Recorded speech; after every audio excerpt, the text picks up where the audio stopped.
did you get the racist guards to treat you with respect? You're in prison, and you said, I will only respond to the name Mandela or Mr. Mandela. You must fight the battle for dignity on the very first day you go to jail. Really? And that's what we did. We put our foot down and insisted in being respected, even though we're prisoners. And we eventually succeeded in that. Eventually, I know they thought that sending you to the lime quarry and working on the rocks would destroy you, but it did the opposite. How so? Well, I was in the company of great men indeed. Some of them more qualified, more talented than I am. And to sit down with them, to exchange views, was one of the most revealing experiences I had. To sit down with those men and to exchange views, it enriched your own life. It fortified your morality. It gave you courage to do better than your best.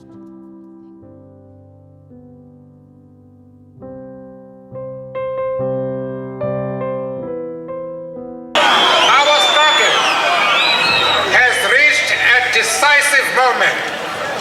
We call on our people to seize this moment so that the process towards democracy is rapid and uninterrupted. We have waited too long for our freedom.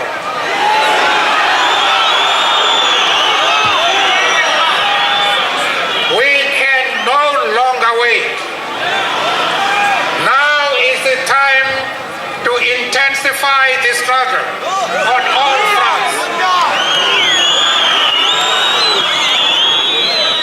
To relax our efforts now would be a mistake which generations to come will not be able to forgive.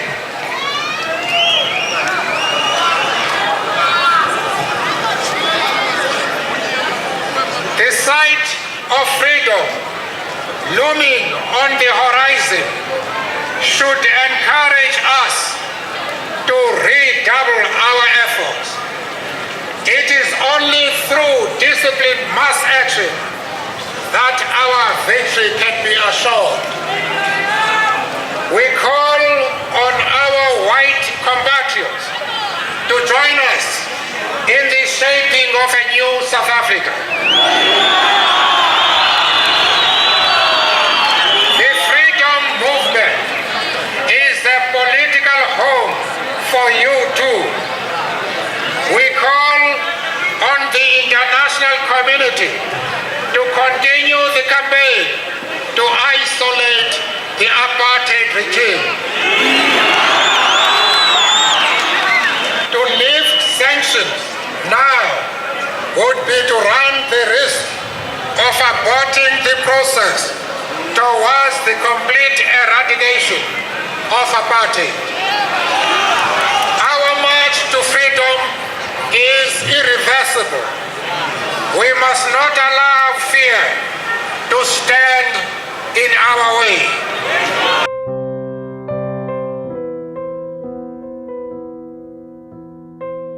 How does a man spend 27 years in prison, put there by an oppressor, and come out of that experience with not a heart of stone, not a cold heart, but a heart that is willing to forgive and embrace? How is there no bitterness?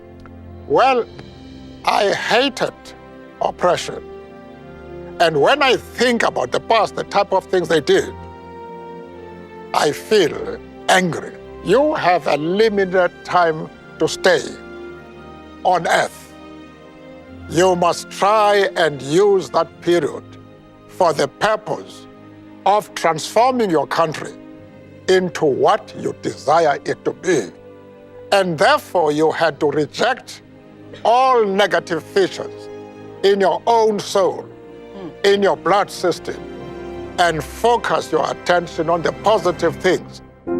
I wanted to be known as Mandela, a man with weaknesses, especially because I knew it was not the contribution of an individual which would bring about liberation and the peaceful transformation of the country. And my first task when I came out was to destroy that myth that I was something other than an ordinary human being. I had said that you're one of the most humble person I'd ever met. I will tell you that when Mr. Mandela arrived today, he said to the producer, met with him in the room, and he said, "What is the subject of today's show?" And she said, "Nelson Mandela, you are the subject of today's show." He goes, "Oh, all right." You are not modest, but a very humble man. I wanted to ask, because I think that is the characteristic that stands out for you above all of them, that you are a peacemaker inside yourself. And how do we begin, those of us who aren't leading countries but are just leading our own lives, leading our families, come to a sense of truth and reconciliation with ourselves to be a peacemaker? How do you do that? The first thing is to be honest with yourself. You can never have an impact on society if you have not changed yourself.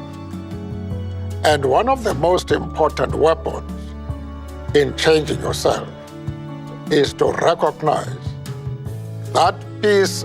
People everywhere in the world want peace. But humility is one of the most important qualities which you must have. Because if you are humble, if you make people realize that you are no threat to them, then people will embrace you.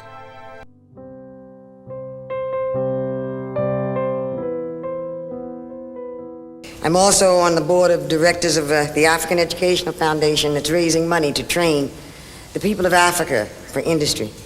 I am concerned about the future economy of South Africa. I am concerned when I look at the newer countries that gained their freedom so hard fought, indeed did not demonstrate sound fiscal policy. Illiteracy is still quite large, and hunger. What can assure me as a human being and a concerned African American that the ANC will indeed have a fiscal solvent policy that will continue the use of the resources of South Africa in a meaningful way? Or should I put it more succinctly, will your economy be based on the Marxist system, socialism, or capitalism, or both? I knew that was the question you wanted to ask.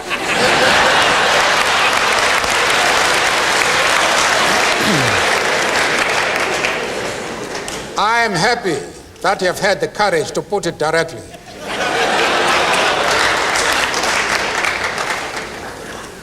We are not concerned with models. We are not concerned with labels. We are practical men and women whose solutions are dictated by the actual conditions existing in our country. As somebody has said, we do not care whether the cat is black or white, as long as it can catch mice.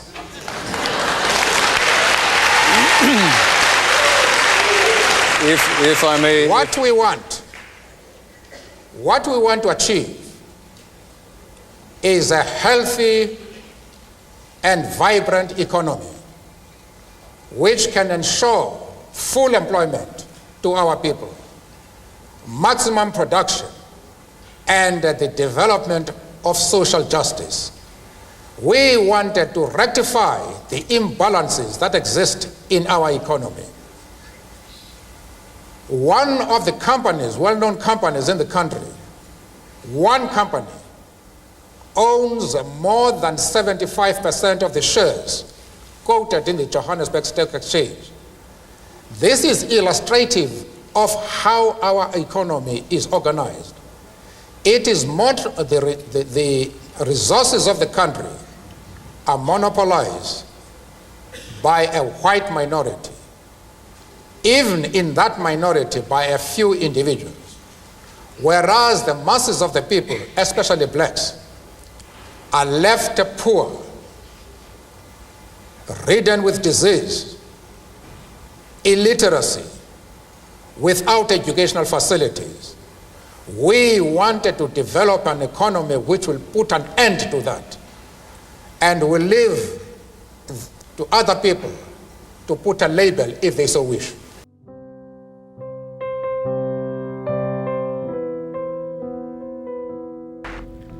The very right to be human is denied every day to hundreds of millions of people as a result of poverty and the unavailability of basic necessities such as food, jobs, water and shelter, education, health care, and a healthy environment.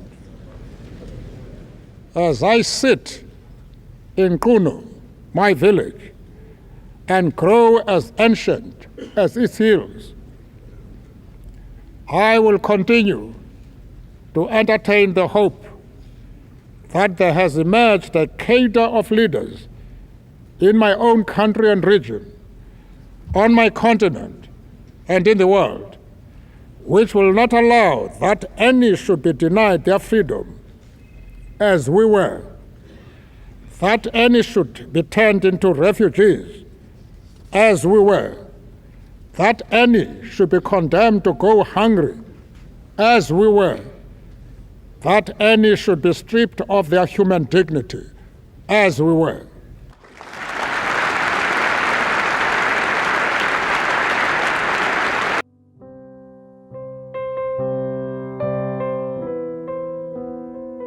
We have many Jews, members of the Jewish community in our struggle, and they have occupied very top positions. But that does not mean to say that the enemies of Israel are our enemies. We refuse to take that position.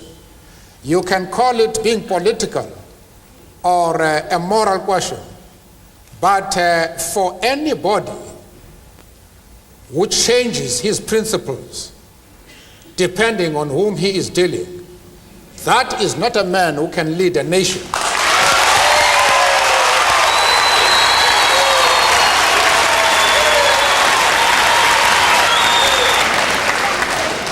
Apparently, Mr. Coppel, you have not listened to my argument. If you have done so, then you have not been serious in examining it. I have replied to one of our friends here that I have refused to be drawn into the differences that exist between various communities inside the USA. You have not commented that I am going to offend anybody by refusing to involve myself in the internal affairs of the USA, of the USA.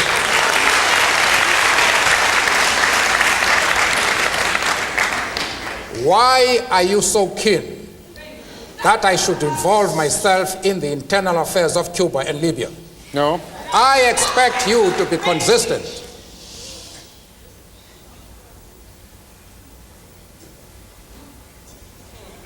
I don't know if I have paralyzed you. No.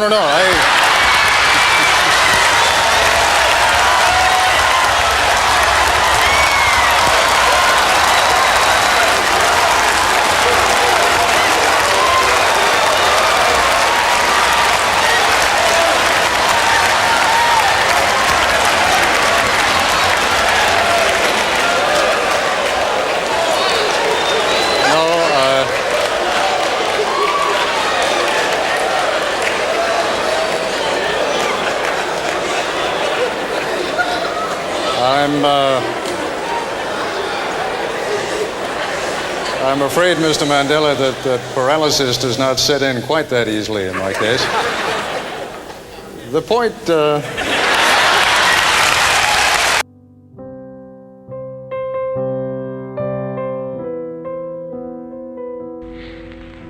Our fight is against fear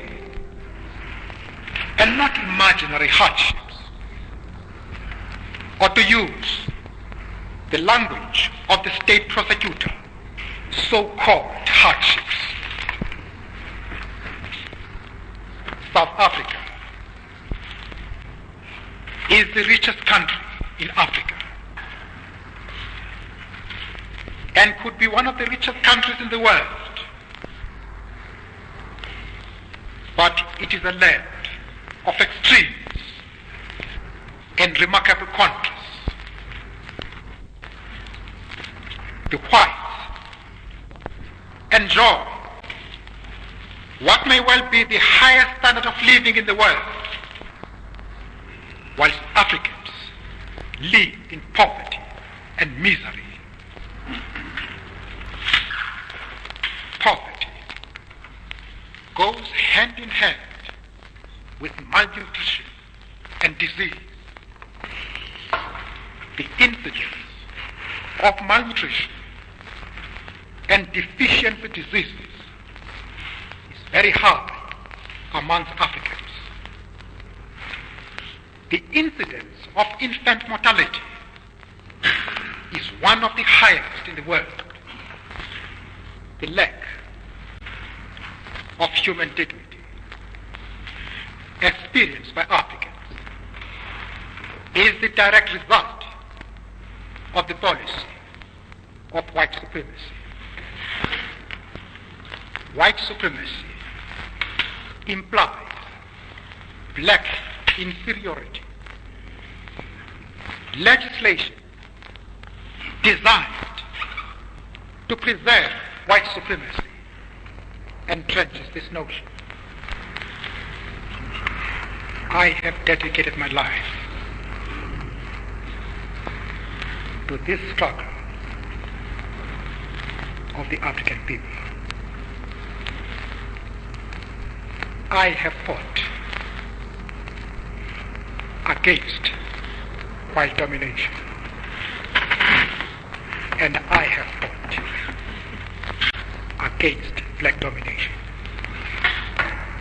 I have cherished the idea of a democratic and free society in which all persons will live together in harmony and with equal opportunities.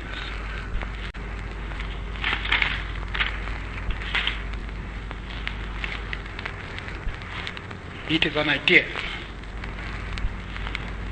for which I hope to live for and to see realized. But my Lord, if it needs be, it is an idea for which I am prepared to die.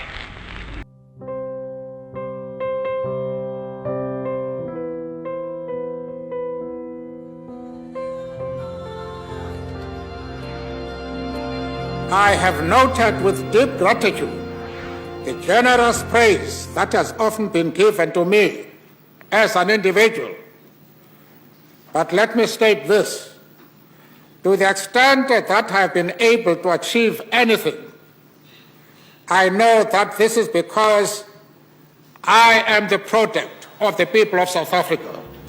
I am the product of the rural masses who inspired in me the pride in our past and the spirit of resistance. I am the product of the workers of South Africa who in the mines, factories, fields and offices of our country have pursued the principle that the interests of each are founded in the common interest of all. I am the product of South Africa's intelligentsia of every color, who have labored to give our society knowledge of itself and to fashion our people's aspirations into a reasonable dream. I am the product of South Africa's business people in industry and agriculture, commerce and finance, whose spirit of enterprise has helped turn our country's immense natural resources into the wealth of our nation. To the extent that I have been able to take our country forward to this new era, it is because I am the product of the people of the world who have cherished the vision of a better life for all people everywhere.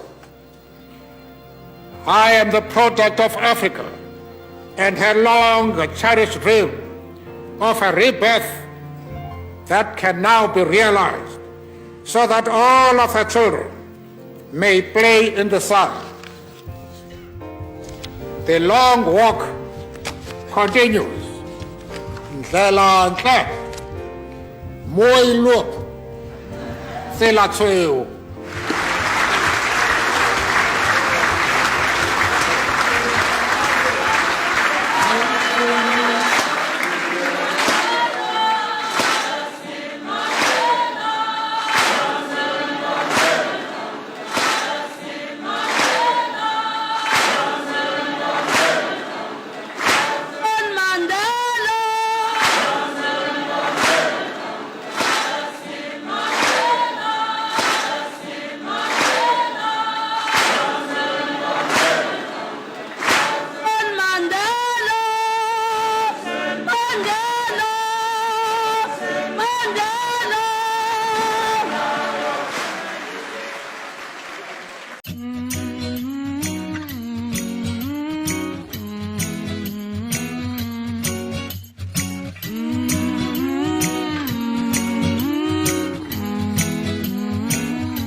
Time of the year now, you got people falling in love.